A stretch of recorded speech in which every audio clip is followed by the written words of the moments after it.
بسم اللہ الرحمن الرحیم والشمس وضحاها.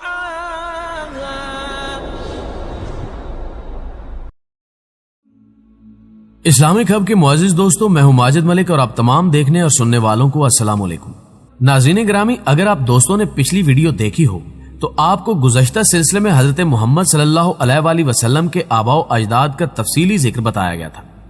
آج اسی سلسلے کو آگے بڑھاتے ہوئے حضرت عبد المطلب کی اولاد کا ذکر کیا جائے گا اور حضرت محمد صلی اللہ علیہ وآلہ وسلم کے والد گرامی حضرت عبداللہ اور آپ صلی اللہ علیہ وآلہ وسلم کی والدہ محترمہ حضرت آمنہ رضی اللہ تعالی عنہا کا نکاح کس طرح اور کن حالات میں ہوا، یہ بھی جانکاری دی جائے گی. لیکن یہ تفصیل جاننے سے پہلے میں عرض کرنا چاہوں گا کہ یہ ویڈیو شروع سے لے کر آخر تک تسلسل کے ساتھ ضرور دیکھیے گا. ناظرین گرامی، حضرت عبد المطلب رسول اللہ صلی اللہ علیہ وآلہ وسلم کے دادا جان تھے. تاریخ میں آیا ہے کہ حضرت عبد المطلب کے کل 10 بیٹے اور 6 بیٹیاں تھیں، جن میں بیٹوں کے نام یہ ہیں: حارث، زبیر، ابو طالب، عبداللہ، حمزہ رضی اللہ تعالی عنہ، ابو لہب، غیداک، مکوم، صفار اور عباس رضی اللہ تعالی عنہ. جبکہ بیٹیوں کے اسم مبارک کچھ یوں ہیں: ام الحکیم، ان کا نام بیضہ ہے، برہ، عاتقہ، اروی، امیمہ اور صفیہ رضی اللہ تعالی عنہ. حضرت عبداللہ کی والدہ کا نام فاطمہ تھا اور وہ عمرو بن عائز بن عمران بن مخزوم بن یکزا بن مرہ کی صاحبزادی تھی. حضرت عبد المطلب کی اولاد میں حضرت عبداللہ سب سے زیادہ خوبصورت، پاک دامن اور چہیتے تھے اور ذبی کہلاتے تھے. ذبی کہلانے کی وجہ یہ تھی کہ حضرت عبد المطلب کو بہت خواہش تھی کہ وہ کثیر اولاد والے ہوں. چنانچہ انہوں نے منت مانی کہ اگر اللہ ان کو 10 بیٹے عطا کرے گا اور وہ سب نوجوانی کی عمر تک پہنچ گئے تو وہ اپنا ایک بیٹا اللہ کی راہ میں قربان کر دیں گے. اللہ نے ان کی دعا کو شرف قبولیت بخشا اور ان کے 10 بیٹے پیدا ہوئے. 10 بیٹوں کی پیدائش کے بعد جب تمام کے تمام نوجوانی عمر کو پہنچے تو حضرت عبد المطلب کو اپنی منت یاد آئی. چنانچہ وہ اپنے سب بیٹوں کو لے کر حرم کعبہ میں پہنچ گئے. جب عربوں کے مخصوص طریقے سے قرآن اندازی کی گئی تو قرہ حضرت عبداللہ کے نام نکلا. چنانچہ حضرت عبد المطلب حضرت عبداللہ کو لے کر قربان گاہ کی طرف بڑھے. یہ دیکھ کر خاندان بنو ہاشم کے افراد، جن کو حضرت عبداللہ سے بہت لگاؤ تھا، بہت پریشان ہوئے. وہ حضرت عبد المطلب کے پاس آئے اور انہیں اس سلسلے میں یثرب کی ایک کاہنہ عورت سے مشورہ کرنے کو کہا. چنانچہ جب اس کاہنہ عورت سے رابطہ کیا گیا تو اس نے اس کا حل یہ نکالا کہ حضرت عبداللہ کی جگہ خون بہا ادا کیا جائے.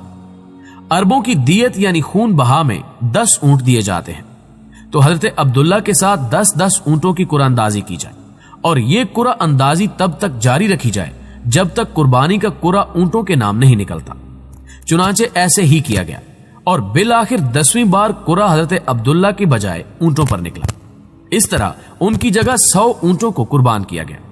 حضرت عبداللہ کی شادی حضرت آمنہ رضی اللہ تعالی عنہا سے ہوئی، جو وہب بن عبد المناف بن زہرہ بن کلاب کی صاحبزادی تھی اور نسب اور رتبے کے لحاظ سے قریش کی افضل ترین خاتون شمار ہوتی تھی. ان کے والد نسب اور شرف دونوں حیثیت سے بنو زہرہ کے سردار. وہ مکہ ہی میں رخصت ہو کر حضرت عبداللہ کے پاس آئیں، مگر تھوڑے عرصے بعد حضرت عبداللہ کو حضرت عبد المطلب نے کھجور لانے کے لیے مدینہ بھیجا اور وہ وہیں انتقال کر گئے. بعض اہل علم کہتے ہیں کہ وہ تجارت کے لیے ملک شام تشریف لے گئے تھے. قریش کے ایک قافلے کے ہمراہ واپس آتے ہوئے بیمار ہو کر مدینہ اترے اور وہیں انتقال کر گئے. تدفین نابغہ جادی کے مکان میں ہوئی. اس وقت ان کی عمر 25 برس تھی. اکثر مورخین کے بقول ابھی رسول اللہ صلی اللہ علیہ وآلہ وسلم پیدا نہیں ہوئے تھے. البتہ بعض اہل علم کہتے ہیں کہ آپ صلی اللہ علیہ وآلہ وسلم کی پیدائش ان کی وفات سے 2 ماہ پہلے ہو چکی تھی. یہاں 2 اہم تاریخی واقعات کا ذکر بھی کرتے چلیں، جن میں سے ایک واقعہ عام الفیل ہے، جب یمن کا حکمران ابرہہ بن اشرم لشکر جرار کے ساتھ خانہ کعبہ ڈھانے کی نیت سے مکہ پر چڑھ دوڑا، مگر اللہ نے چھوٹے چھوٹے پرندوں کے ذریعے اسے عبرتناک انجام سے دوچار کیا. یہ واقعہ تفصیل کے ساتھ سابقہ سلسلے میں بیان ہو چکا ہے. جبکہ دوسرا اہم واقعہ چاہے زمزم کی ازسر نو کھدائی تھی.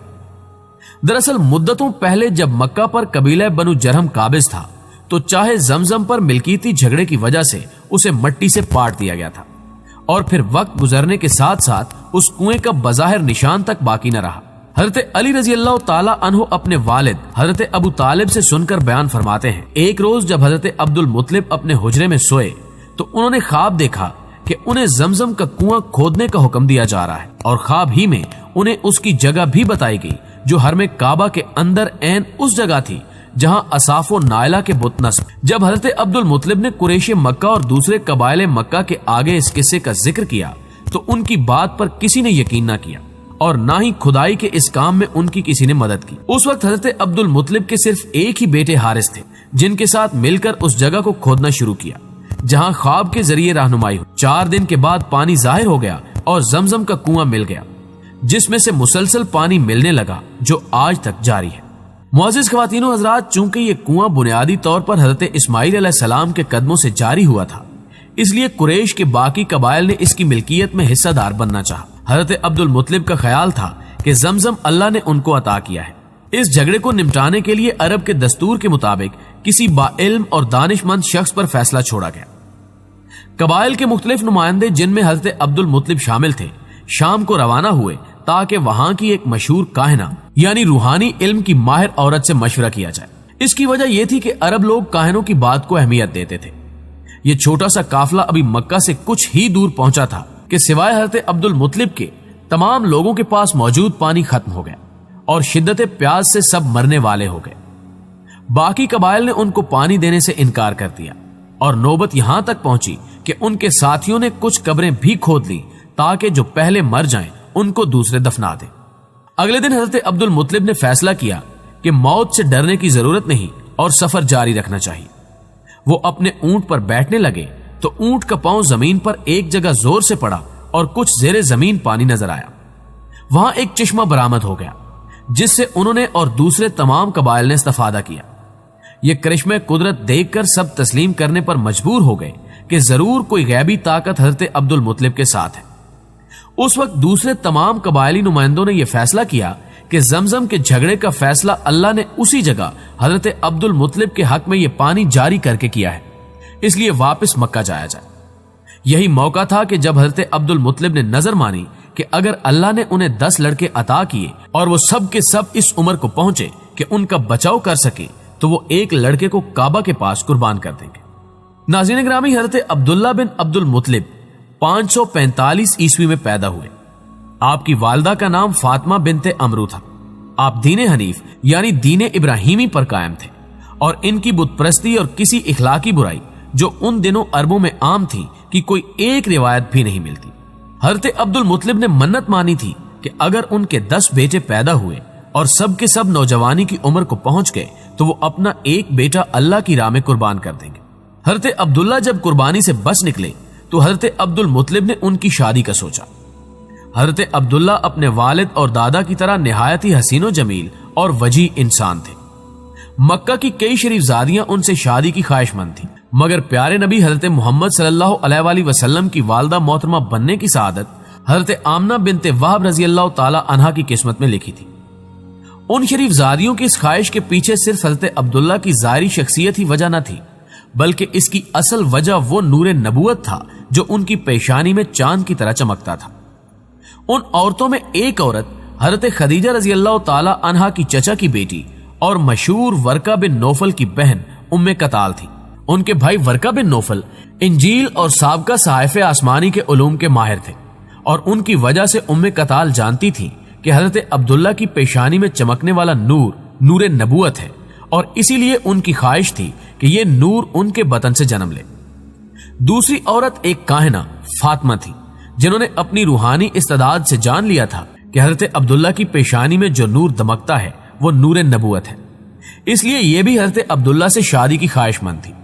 تاہم حضرت عبد المطلب کی نظر انتخاب حضرت آمنہ پر جا کر رکی جو قبیلہ زہرہ کے سردار وہب بن عبد المناف بن زہرہ بن کلاب کی بیٹی تھی اور قریش کے تمام خاندانوں میں اپنی پاکیزگی اور نیک فطرت کے لحاظ سے ممتاز تھی۔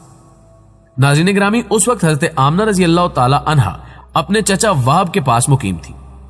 حضرت عبد المطلب وہب کے پاس گئے اور حضرت عبداللہ کے لیے حضرت آمنہ کا رشتہ مانگا جسے قبول کر لیا گیا اور یوں حضرت عبداللہ رضی اللہ تعالی عنہ اور حضرت آمنہ رضی اللہ تعالی عنہا رشتہ ازدواج میں منسلک ہو گئے۔